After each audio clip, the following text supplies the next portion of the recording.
Welcome to the Eskrima podcast. My name is Jason Inay. I'm an Inay and Eskrimador, and this is a special episode for the recap for the Caribbean Martial Arts Expo. I just came back from Barbados and just wanted to recap this particular event. It's the second time I've been there. Got to teach Filipino martial arts, learn some perspectives on Filipino martial arts and martial arts in general while I was there, and share some great time there, and also a little bit of vacation. So it was a good time. Had a lot to learn, and you know, it's especially when you go to an event that you haven't been to in a little while, because we don't do these very often. You get how far have I come kind of thing. What's different, what's new, what's the same. So this particular one, I'm slightly injured. I have something wrong with my Achilles heel. So I'll have to see if they're going to remove that arrow, because that didn't get dipped into the river, as they say. But the other part that was different was the instructor lineup was different. It was less Kempo oriented this time, although there was still a great representative for Kempo, Jason Arnold, who's trained with all the greats when it comes to training American Kempo under, Larry Tatum, Sepulveda, Huck Planis. He's met and trained with all of the seniors, at least in seminar, and some like Larry Tatum to a great degree. And he has an interesting perspective. I really appreciate Kempo's vocabulary, their ability to really explain in a very specific way the things that they're doing. And I like that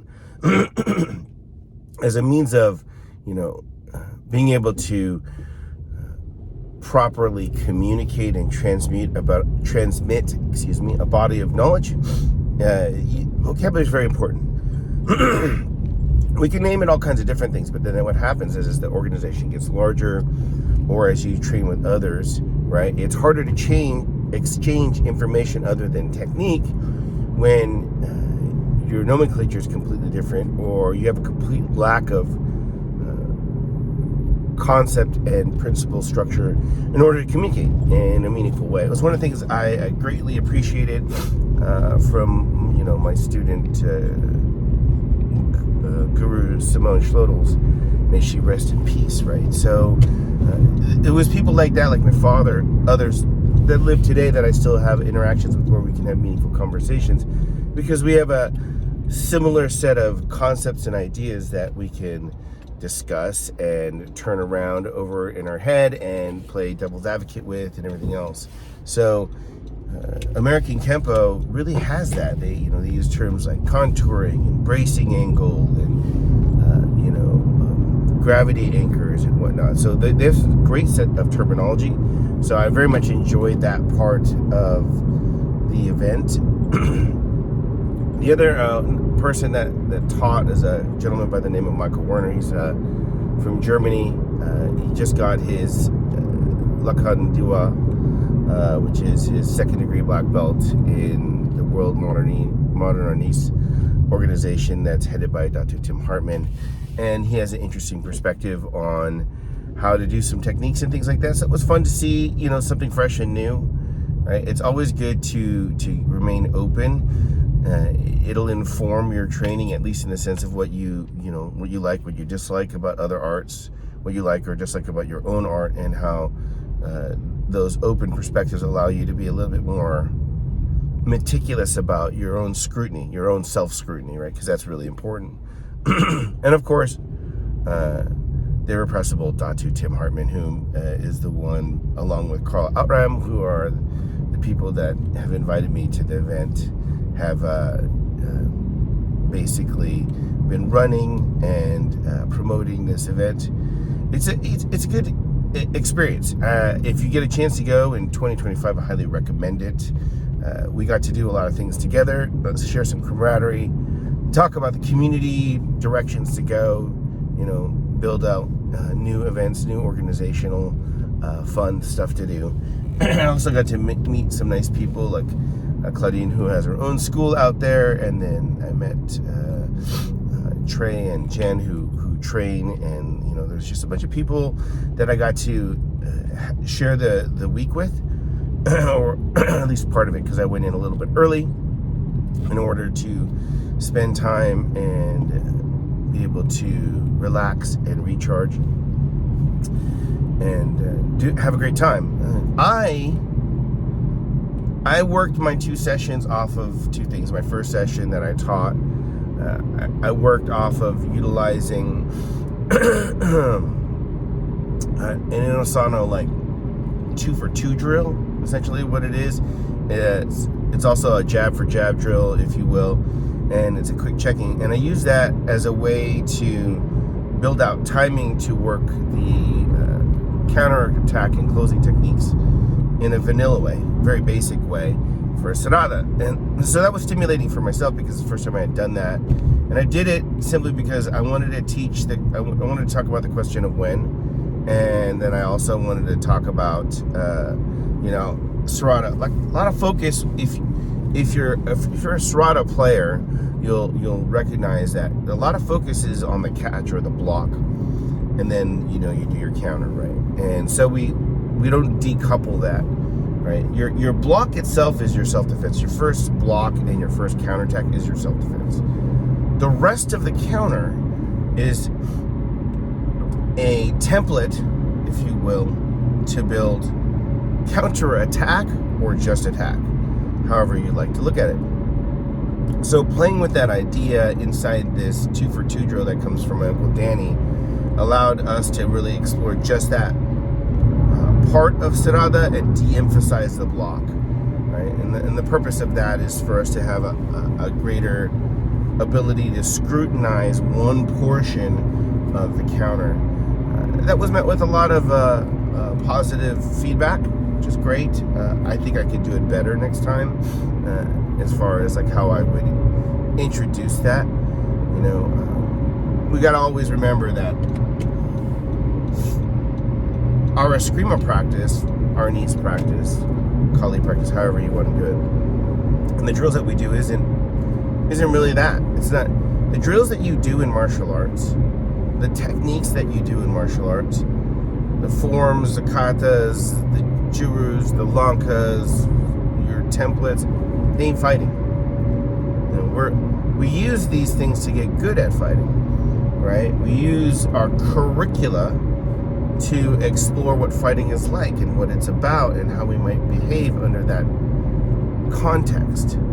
It's the study of human behavior under duress. It is a form of hopology.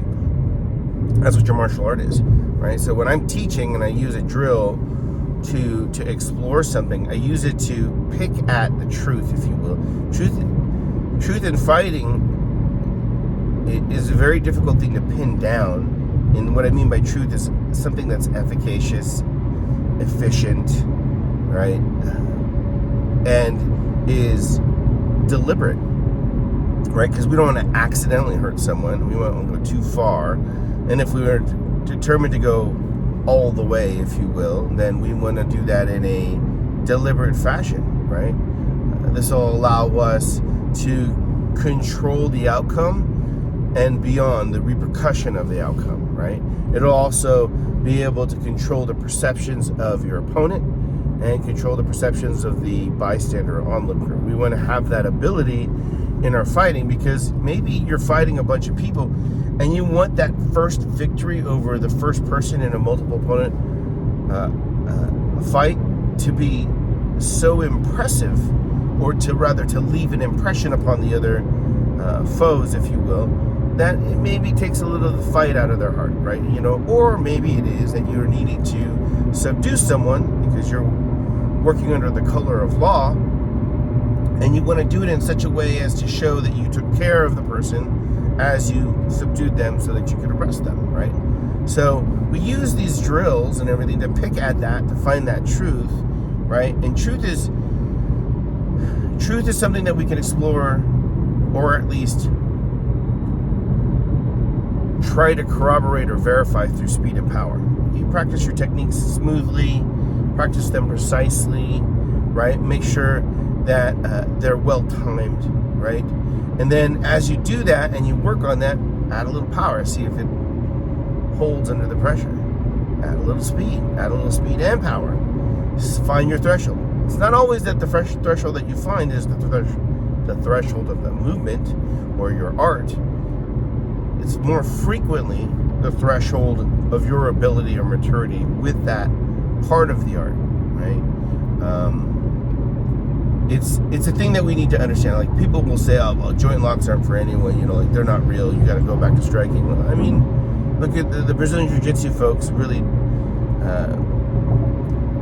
abused us of that illusion, right? If the rest of the greater martial arts community at the advent of MMA and its precursor, no holds barred fighting, right?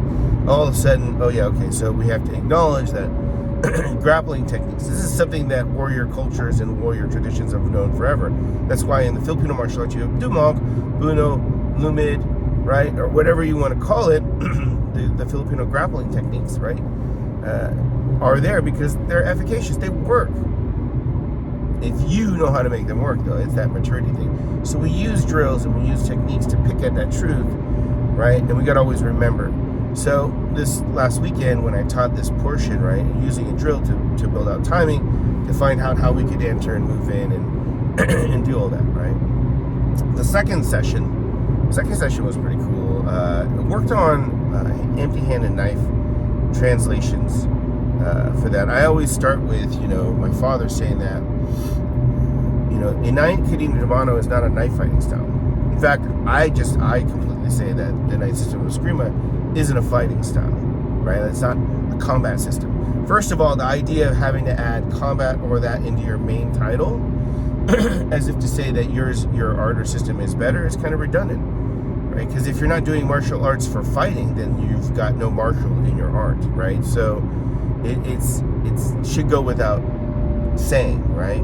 So really what's happening is that your program, right, whether it's military combatives or it's just basic self-defense for women, starts off as a program for behavioral shaping, right? That would be a more correct, modernized term for what you're doing as an agent of change, right? And with martial arts, that agent of change, that role that you play, right, is to bring people to a capability to operate under stress when that stress is physical harm, preventing physical harm from themselves or others, and being able to give back enough physical resistance in order for the other person to stop temporarily or forever, right? That's just really a matter of, you know, how you were employing that skill set. So we start off with, you know, Kiri Mano is not a knife fighting style. It is the use of Filipino martial arts, the use of the empty hand techniques, kicking, punching, elbows, knees, grappling, and the use of knives, right? And the use of those things against someone armed with other tools, empty hand, knives, swords, sticks, right? So we worked on that, and it was a little fun. We worked on some basic exercises from the foundation drills and what they meant and how we worked with that. And I got to share an experience with the more advanced guys there, especially the Kempo guys like Jason Arnold, whom I just mentioned, with regards to how there was a correlation, you know, how there was a sharing of, actually not a sharing, it's more of like parallel development, right? So we're two different traditions or lines of thought or line of study arrive at the same or very, very similar conclusions, right? And so in many ways, Inay Kiri Mano has some parallels. And I've always known this. I had a student that I used to train all the time at Dr. Carson, and we used to work on that. And he's a very accomplished Kempo black belt under Grandmaster John Sepulveda. And we used to, you know, do a lot of Sarada, do a lot of Kiri Mano and everything. It's actually pretty well informed on the United System of Eskrima. He was my father's private lesson student before I became his private lesson teacher, right? And so he has a lot of good exposure there in terms of that as a student, and we got to share a lot about the terminology and everything like that. So it's just, you know, another experience, a very consistent experience, which is always good when you meet people of varying lineage. They have different teachers, but the experience is relatively consistent. It shows you that the structure of that curriculum is very successful in the behavioral shaping that's necessary to make someone well-versed, right? So, it's kind of like, they have a very good textbook, if you will, of education that's great for teaching everyone, right? So it's easy for teaching everyone, which is what the goal of the United System of Eskrima is under my father and myself, right? So it was good to have that experience with him, share that stuff. And then at the same time, he could see some new things that he hadn't seen, and I got to see some new things that I didn't see in our arts, respectively, and then also just be able to do that. And that's one of the greatest, opportunities. Like a lot of my students, they get invited to the symposiums that I teach at, and they don't always take advantage of them. Part of that is because they have me, 4 days a week, 5 days a week, depending upon what kind of classes they take. And, some of them have been training with me for 10, 15, 20 years. And so when I do a local symposium, they don't attend that much, right? They don't always attend. And their response is like, well, I'm not really learning anything from this other person, which is a valid observation. That's really on the onus of that is on the instructor that's presenting from that other art or other system, right? Like if I'm not getting anything value from it, right, as the student, it's up to me to try to learn from that other person. But if the person's just not really teaching me anything, then that's just the way that is, especially if you have someone that's very experienced, right? So they don't always take advantage of that. And it's not necessarily because that instructor doesn't have anything to value. It's because maybe they're just teaching to a lower level, right? Or some other reason, right? But that's usually what the thing is, right? And it's not, for me, the value comes when I get to dig. That means having a lengthy conversation or, an extended period of time instead of sharing a 5 or 10 or 15 minute lesson experience in little blocks over an hour with an instructor and everybody in attendance, but maybe a 3-minute lengthy conversation extrapolating or, kind of like, really getting into it, really getting deep into that, subject for just a second so that you get a little bit more perspective. And that's where some of that value comes from. And that's how I get my value from these events more than anything else. Like, doing the training with other people, and in most cases, most people don't switch instructors, they don't switch arts. It does happen on occasion if their current teacher is just really not providing what they need or can't or whatever it is, right? But, it's something where you get to widen your horizon a little bit. I tell my students, tell my daughter, the people that teach you, your examples, your role models or whatever, they're trying to teach you what to do. Inadvertently, they'll teach you what not to do as well, right? If you pay attention. And that's okay, right? When you watch your classmates and they're doing stuff and they're training and they're doing it, whether it's a simple technique or it's a very intense stress exercise or something like that, you're going to learn what to do by the things that they do well. And if you pay attention to their mistakes, take them personally as if you made those mistakes, you learn what not to do, because that didn't work. Maybe not do it that way, or maybe not do that thing at all, right? It's probably not that way, or not that when, if you will. So, you get that opportunity to see these instructors and see other people train, and you get to work with different bodies, and you get to have some camaraderie and grow in the community. Our martial arts community is much larger. There's a lot less tribalism. It's not completely gone. Every one of us, myself included, will have a little bit of tribalism in terms of who they will or won't work with, and who they will or will not encourage people to work with. So that's natural. But as a student, you, as an instructor, as someone who's been doing this for 46 years now, right? Still look around. Still, try it out. Still be open to at least seeing it and having interest. My uncle Danny says he gives any art at least 3 years of practice before he forms an opinion as to its efficacy or not. Maybe you don't have 3 years, whatever. But it does show you that somebody who's, been doing martial arts for 60 years, right? Now, or longer actually, probably, is, how he looks at the arts, right? And he's forming an opinion and has a standard of, I'm going to at least give this a little bit of a try before I make a judgment on it, right?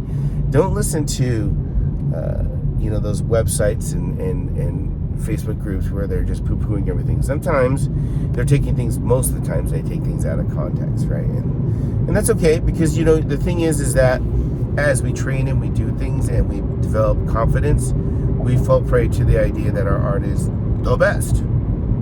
If it's the best for you, that's great. And if you can make it work under stress, or it's working for you in your lifestyle because it makes you feel confident, great. Every art's viable within its own environment, right? That environment is usually revealed through the testing, right? So if it's, put on a mouthpiece and put on a helmet and go at it for a while, that's the environment it's getting for, right? If it's do a bunch of forms and run a few miles and do some pad work, then that's what it's for, right? If it's, I have a friend, this is my dad's student, my student, and my peer, and really I look up to him as a senior. His name's Hanchi Marty Farrick, and he has his own form of jiu-jitsu that's a result of his training on the East Coast under like Sanuka-Suru Jiu-Jitsu and other forms of Danzanru Jiu-Jitsu derivatives, and then Kempo and Karate and everything else, and then now Inay in the system of Eskrima. And you get your first degree black belt, you're going to put sparring gear on for safety, but you're going to fight one person one-on-one a bunch of times. You get your second degree, you fight 2-on-1. You get your third degree, you're going to fight 3-on-1. And they have this escalation for that, right? And they also do all the rolling and falling and throwing and everything like that as well, being a jiu-jitsu school naturally, right? But they do it on hardwood floors or concrete, the way, the old schools used to do it, the way they still do it in Russia, right? They don't use, they train in mats. They definitely use mats for the ukemi and everything, but when it comes to the test, it's test. The physical portion of it and the katas and the techniques is the first thing you do, which just fatigues you, right? And then you fight, right? And then you do all these things, and it really, tempers the individual, the practitioner. Really a thing that not only proves their ability to exhibit the movements and techniques of the Mizuru Jiu-Jitsu, but also really test that person's,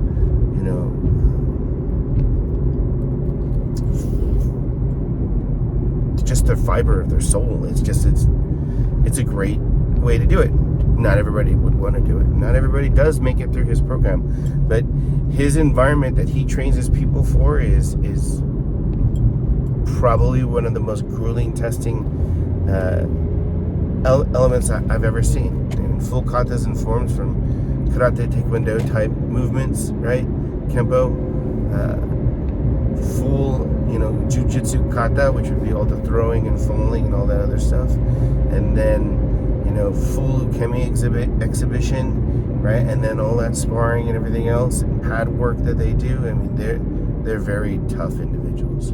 So it's just like anything else, right? Like every art is viable within its own environment, and the test that they put you through and how they administer that test and when they might administer that test, on schedule, not on schedule, really tells you what they're preparing you for, right? Because it'd be very similar to going to any kind of training military wise, right? You go through there, you do your boot camp, your physical training and everything else. Everything is to prepare you for whatever kind of combat that they think that you're going to encounter, and simulate that in many different ways under a safe manner. Now, in the military, they don't do live fire, tactics training where you're fighting against, your another platoon or squad or whatever it is, and y'all have live rounds. My Uncle Dan talks about this. They use the laser tagging system and everything like that, because that's stupid. You would kill each other, and then there would be no soldiers, right? And in the same vein, you don't actually have to be like, I'm going to go full power, full heart, and go on this and get prepared for this thing. And that's how, schools and fight camps end up having a constant injury problem, right? There's a way to build up, peak, and then come back down, right? To prepare yourself. Professional bodybuilders, what they do is they build up and they cycle a peak. They want to peak in their physical their physical state, right? Body fat, water, all the things that they're doing, their diet, everything is peaking so that as they reach the day of competition, they've peaked, right? That's going to be the best that they're going to look with the effort that they put in and the sacrifices that they made, and then they come back down, right? And in the same way, when we train, we want to get to that point of raising to a level and staying there, maybe peaking a little higher and then coming back down, and we keep that level, maybe we raise the level a little higher as we go, but we keep our level higher than the average bear, right? You're going to be a little bit tougher, a little bit smarter, a little bit more dangerous than the average human being, sometimes more dangerous, right? Depending upon the skill and experience that you've accumulated over time. And that's a result of doing all those drills and techniques and stuff, but all the time picking at that truth, mixing those things up. And that's the value I got from going to the Caribbean Martial Arts Expo, is it both expanded my ability to pick at that truth and also corroborated some of the efforts that I've already made in the last, I don't know, when you just look at it, it's going to be 23 years. Well, it is 23 years of teaching as the head of the Inay system of Eskrima. And also, overall like 32 years of teaching. So it's been, it was great. It was a great event. I highly recommend it. Next, we're going to go in 2025.